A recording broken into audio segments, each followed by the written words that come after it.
former Villanova star Scottie Reynolds about his last-second heroics to beat number one Pittsburgh in the Elite Eight of the 2009 NCAA tournament. All right, now pleased to welcome in one of the heroes from the 2009 NCAA tournament, former Villanova star Scottie Reynolds. I know it sounds like a long time ago, Scottie. Yeah, I didn't want you to put the year. That made it sound so long ago, man.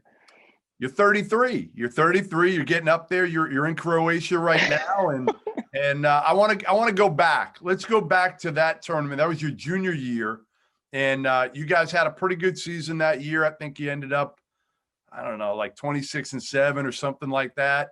And you started. Do you remember like the start of that tournament and playing American University? I know they all blend together a little bit, but do you remember that tournament run and how it started? Yeah, I remember the tournament run, but more so than the tournament run, I remember like the Big East run, Okay. right? The Big East was so tough, and like you had so many teams just battling each and every night or whatever, 3 times a week or whatever it was. And you would have teams that would go from like, top 5 to like maybe not even ranked, and then coming back right back after, because you're always playing a ranked team. You're always playing like a really established coach. So more so than like the tournament run, it was more so like the journey through like the whole Big East, and then the tournament run. Because I think that the Big East tournament, or the Big East regular season, prepared us for that run in the tournament for sure. All right, so you get through American University in the first round. I think you played maybe at home. It might have been at Wells Fargo. It was tough So you got that for one. sure. Then you get UCLA. And like, I don't know if you Mhm. knew then what that backcourt was going to be. Drew Yeah, Holiday and Darren Collison. Like seriously, two dudes who have played an NBA All-Star and another guy who's played, since in the league. And you guys like crushed them. yeah. It's funny because the American game I felt was so much harder, and in terms of this, right?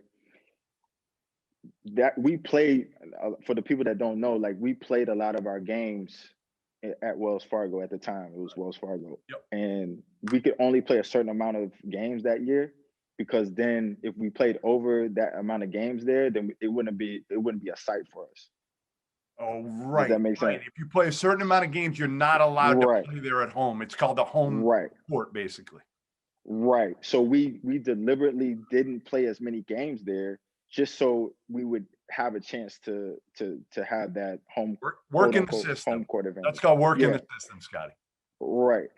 But the problem was when we played American, it was so hard because it was like the whole arena turned on us. It was everybody was cheering for American. It was it was so weird because we Yeah. never had felt that before. But when we went into the UCLA game, like they had so much history. You know what I'm saying? And we knew about Josh Shipp and Darren Collison, and you knew about them, but then looking back on it, you didn't know really about Drew as much as you do now. They also had Drew Gordon, who, what I'm saying. We had, I think they had Lee. They had a couple other guys that were like highly talented guys. Drew's actually like one of my best friends now because we Really. played together in Russia. So that game was a mind wise, mentally, it was a little bit easier because we could just go out there and play, and we knew like our fans would be like with us. But it was just one of those things where we just felt so comfortable in that gym, in that arena, and they were coming like across country too, so it wasn't that easy for them as well. So you get past them. It's pretty easy. Now you're going to the Sweet 16. And you've been there before, right? You've been there the previous year, Sweet 16 for you, Yeah. hmm right? Yeah, we got smacked. I think we got smacked by Kansas. Right, I right. think That's that right. was it. That's Yeah. right. So this Yeah. one, you're going in. Obviously, you got to get past this Sweet 16. You got Duke. You got like a good Duke team. I mean, Shire, Singler, Nolan, Lance Thomas, Like they're pretty loaded. They may not have that like one Greg Paulus, Paulus, yeah. Zubek. Like they're really good. I forget what they were. Were they like a number 2? I think they were a 2 seed. You were a 3 seed. Yeah, something like that. Because Yeah, it Pitt was was the something like one. that. We'll get to Pitt in a Right. minute. Pitt was the 1 seed. I'm pretty sure Duke was the 2. You guys were the 3. So it's kind of considered a little bit of a toss-up game because you guys were good. Like you had a lot of really good players on that team, on that Villanova team. What do you remember about that Duke game? Like like you're playing Duke, right? So like you have the history, first of all, right? And it's just like you want, like, not a lot of people get a chance to play against a Duke, right?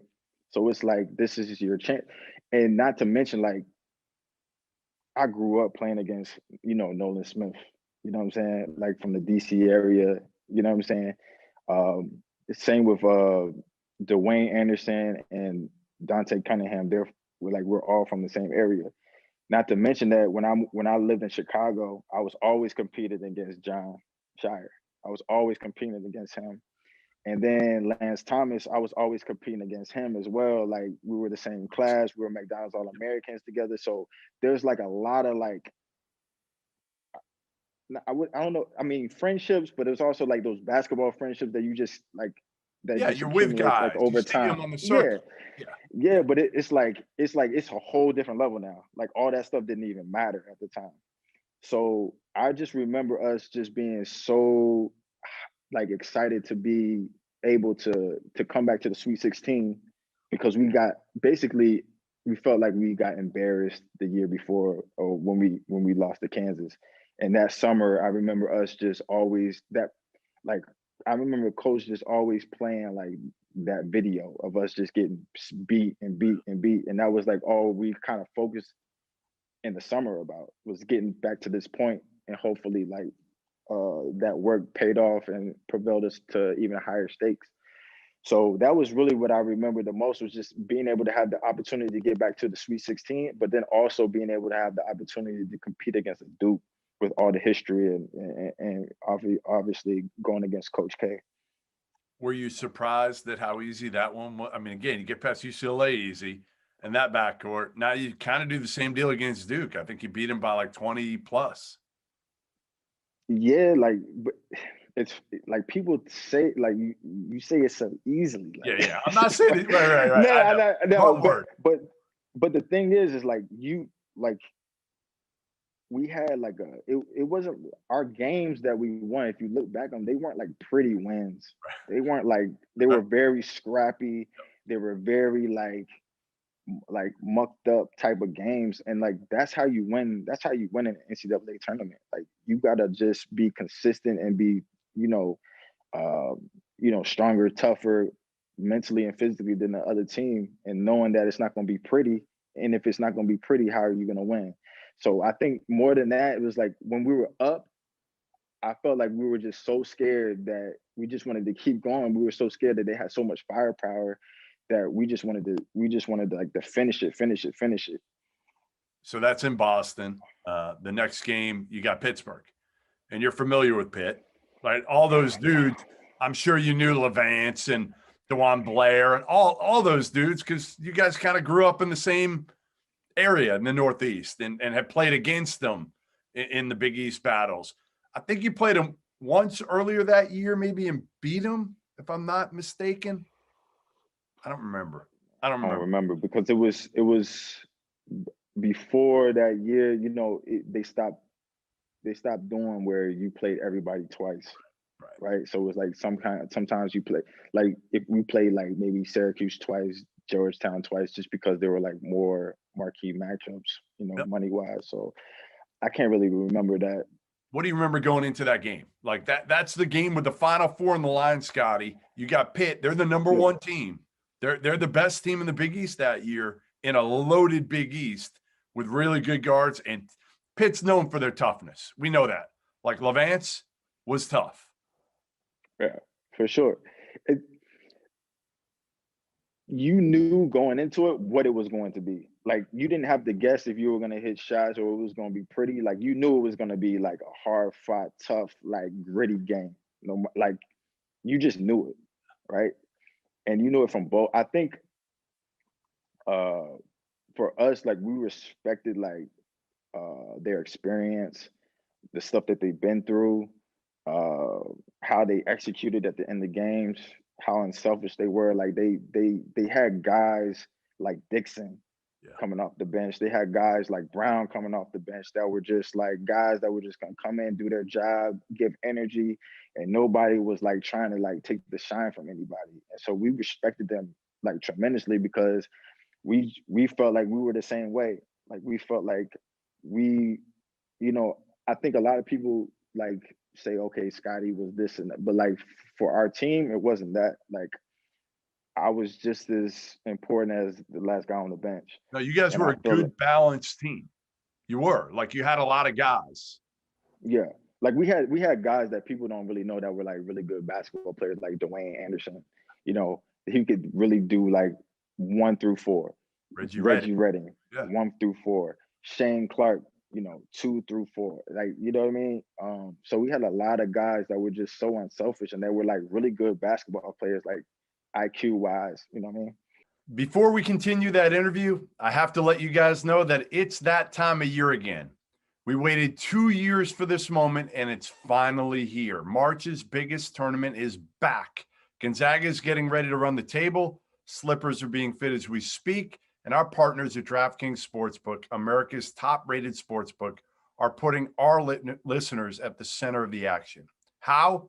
If you bet $4 on an underdog in a select game this week, and that underdog wins, you win $256. That's right, $256. Here's how it works.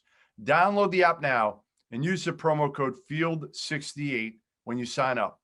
Scroll through the list of select underdogs, bet $4 on them to win, and cash $256 when they do.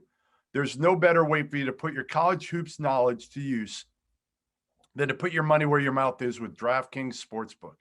It's safe, it's secure, it's reliable, and you can deposit and withdraw your funds at your convenience. So remember, the code is FIELD68.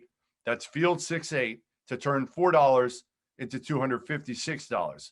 For a limited time only, must be 21 years or older. Restrictions apply. Go to DraftKings.com for details. Gambling problem? Call 1-800-GAMBLER.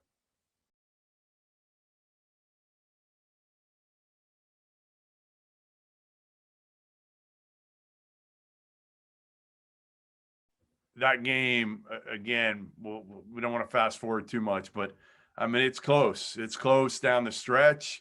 What do you remember about what led up to the final couple plays when obviously Levance makes those free throws?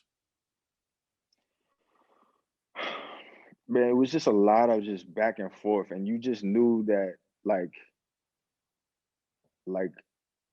we had this saying like always tapping at the stone, right? Like always tap at the stone because you never know when it's gonna break. And we always had this saying like, your truest character shows up in the toughest situations. Like these are the type of things that we were like always constant. The coach was like constantly reminding us of. So like we were in it, like everything that he was saying, and that like we were in it. So um, I feel like we were very calm and poised, but also was like we had the confidence to like go make plays, even though plays were maybe not the best. For example, like you had plays like I don't know, I remember I had like a bad like coast to coast layup, or we had, some bad passes, even Reggie's bad pass. We'll get to that probably later, but Reggie had a huge long pass, and Reggie's one of my best friends, but like I had so much confidence in him that, and everybody that we were gonna find a way to make it up somehow. So, any good stories throughout that game? Is there a lot of trash talking going on between you guys? I figure there probably is. No, there's not. Pitt and you guys, not a ton. Nah, like I wasn't really a trash talker. Like Yeah, I think it come more from Dewan Blair is the guy I would think would be talking nonstop. No. Yeah, I don't really remember too much Yeah, trash talking because I feel like everybody was so locked in. I forget. might just not remember. Yeah, But yeah, like for me personally, like I never trash talk unless somebody was gonna talk crazy to me. yeah. And like, that was really it. But I feel like there was like such a respect level between the two teams that it wasn't even really about that. We wasn't gonna like let that energy. Yeah. We wanted our energy to come somewhere else. You know what I mean? So we get to where Levance hits the 2 free throws with like 5.5 seconds left, ties the Uh, game. What mm. what's going through your head? Obviously Reggie inbounds the ball. Kind of what's going through your head as he takes the ball out underneath. That he doesn't throw another bad pass like before. like, I don't think people really remember that though. Like, uh first of all, like I said, like Reggie's like one of my best friends to this day. Um and he's probably one of the smartest players like I played with to this day. And so uh for him to be taking the ball out at that situation, it's not an easy situation, right? But we knew what we needed to do. So like we had the most confidence in that, right? So in that in that moment, like there wasn't like we were scrambling or anything. Like we knew exactly what we wanted to do. We just didn't know what the outcome was going to be, right? If that made sense. Like so if he made when he made the free throw, like we knew exactly what was gonna like what we were trying to do. We just didn't know what the outcome was gonna be. So he throws that pass and he kind of just throws it up to Dante. I mean, like Mm-hmm. Dante's got to go get it. Not Mm-hmm. the greatest pass. I think it was almost like people wondering whether he was going to get a 5 second call. I mean, yeah. But I think like what I said before is like us having the most confidence in each other that part in our mind, You weren't worried. that part in like what everybody was saying, like it wasn't in our mind. You know what I'm saying? Was it drawn up that way though for him to get the ball to Dante and Dante to give the ball to you and you be able to go with space like that? Like was that literally the way the play was drawn up, Scotty? Hmm. Really? And it's this and like we would do this play like all the time, Yeah. like the end of practices, we would go through like our End of 10 game. second whatever in the game situations or whatever, and it didn't happen. It never ended always the same way. Sometimes it was a three, Right. Right. sometimes it was like a bounce pass or something like that. We never knew how it was going to end, but we knew like where everybody was going to be, so you can like read the situation of who was going to be where. So that was more about it was more about being in the positions and then coach giving us the confidence to read the defense. So Dante gets it and he gives it to you. Is it just full Yeah. speed ahead at that point, Scotty? Is it just, hey, I'm going to try to get to the rim, and if I can get there, great. If not, I got a decision to make with maybe a guy on the wing? Yeah, for me at that time, like I wanted to put pressure on the defense, and I didn't want to settle for a jumper. I feel like in my career I had, times where like I had jumpers that gave us the win or gave us the lead or gave us the tie or whatever. But in that situation, I just wanted to put pressure on the defense, and um, I don't know if I made the right call or not. Like like I could have dumped. I might have been able to dump it to Shane and him go up, and like that kind of shot wasn't really my shot. Really, that wasn't really my type of my type of shot. So for me, it was a little bit different. But at the end of the day, like I just wanted to put the pressure on the defense, maybe try to get a foul. If I couldn't get a foul, you know what I'm saying? But that was my mindset going full speed. I knew when Dante caught it, I was gonna have the space to To go. Yep. to go because I was gonna have the speed. You know what I'm saying? So Was it crazy, Scott? I mean, like you put your team into the Final Four in Boston, Villanova fans everywhere. Like this is like what you dream about growing up, isn't it? for sure, like this, if anybody tells you anything different, they lying as a basketball player growing up, you know? Yeah. The biggest thing that I remember more than anything was just like just how happy we all were, like as teammates.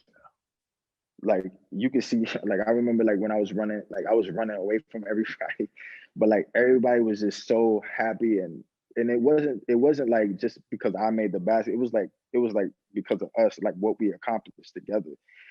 And also I would just remember like I always wanted to make Kyle proud, Kyle Lowry. I always wanted to make Randy Floyd proud. I always wanted to make Nardi, Will Sheridan, Curtis Sumner, Yeah. Alvin Williams. Like I always wanted to make those guys proud. And I never knew if I was or not. Kyle's mom proud because like I came there and he left and I was number one, and like I just wanted to make them proud. You know what I'm saying? I feel like everybody wanted to do that. And to this day, like, Kyle's like a huge part of my life and somebody I can always turn to. And so I just remember that moment of just like being so proud of us, the program, and the guys that came before us. How did it, well, before I ask how did it change your life, give me the best story after. Like, could be something back at Nova, you going out partying, maybe sneaking out when you weren't supposed to before the Final Four. I don't know. There had to be something good. Um, the biggest thing that happened was I think it was on that Monday or Tuesday, I can't remember. I go to class, I go to class, and somebody took the seat from the arena and asked me to sign the seat. And like I thought that was so funny. Like Good. that's just how crazy it was. Like I don't know if like I haven't seen a lot of footage or whatever, but I would just remember you could see when I make this shot and just the whole crowd, like from an overview, just how crazy it is. Yep. And I don't know how he probably jumped up and ripped it out. Like that's how crazy it was, like when you see it from an overview. But that was probably the craziest thing that I witnessed, is that the seat was in this guy's possession that he was sitting in. He wanted me to sign it. Man, that's crazy. That's crazy. Um, how did that shot change your life? I don't know. That's hard to say, man. Like I don't think the shot changed my life. I think the year changed my life, if that makes sense. Because the relationships that I built with the teammates, um, they last forever, right? So some of my best friends are still from that team, and I know that. And this not just me. This anybody like from that team or any of the teams. If they ask for anything, if they need anything, we know that we can count on each other to like find a way for us to come through for each other and whatever that it may be. So I don't think that shot changed my life. I think that the relationships and the journey that we went through as a group changed my life. Yeah, because you did. I mean, you guys went through some adversity that year, no doubt about it, right? I mean, you did individually, the team did, and to finish that way, um, again, I think Villanova's got some of that. Anyway, you look at all the teams over the years. I think that's one thing Jay Wright has done an incredible job of with that program is making sure people are connected, right? Different eras, different teams. Obviously, your team was close, but I think he's done a great job of doing that overall. Yeah, I think that that group, was together for 2 years, Right. and we experienced like some success going to the Sweet 16, but um, us being together for 2 years, we just knew what everybody was, what everybody wanted, and there wasn't like we always knew like what everybody was going to give on a nightly basis. So we already knew who we were. We just had to like put it all together, and sometimes it doesn't work sometimes it doesn't work out that way, you know what I mean? And sometimes it does, and I'm just thankful that it did. Well, listen, we appreciate you joining us, Scottie. One of the 68 greatest shining moments in NCAA tournament history. I know, you still look like you're, 23. So you're still Oh looking man, young. stop. Still looking young. Don't worry. I So wish. we appreciate you joining us, my man. And we'll talk soon.